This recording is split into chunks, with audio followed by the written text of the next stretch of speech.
The Surpul checkpost on the Kabul-Kandahar highway used to constantly be under attack by the Taliban. Since the start of the partial truce, the soldiers guarding the post are breathing a sigh of relief. We used to face relentless attacks. Every day, every night, we faced immense difficulties. Now things are much better. The same is true for shopkeepers in the Durrani Bazaar in Wardak province. They've even increased their business hours. I used to close my shop at 5 p.m., but now that there is a ceasefire, I close my shop at 6 p.m. We have not heard any gunfire in the last 2 days. After 19 years of war, the United States and the Taliban agreed to a week-long partial truce. At the end of it, if all goes well, they will sign a deal on the 29th of February in Qatar's capital, Doha. The deal outlines a roadmap for the withdrawal of U.S. troops from Afghanistan, one of President Donald Trump's campaign promises.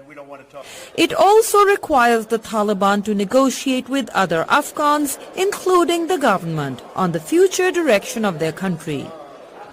In Washington, U.S. Secretary of State Mike Pompeo said Tuesday the goal is to reach an Afghan solution.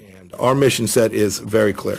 We want to assist and provide structure so that the Afghans can ultimately get an outcome that is led by Afghanis, driven by Afghanis, and is a long-term solution that all of the people of Afghanistan can live with. But the Afghan government is in turmoil following presidential elections in which two candidates, incumbent Ashraf Ghani and rival Abdullah Abdullah, have declared victory.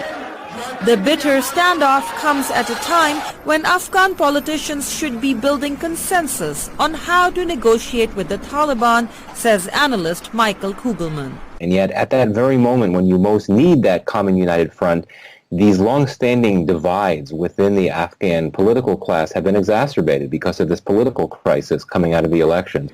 Getting various Afghan factions to come together in one representative team to negotiate with the Taliban was already difficult.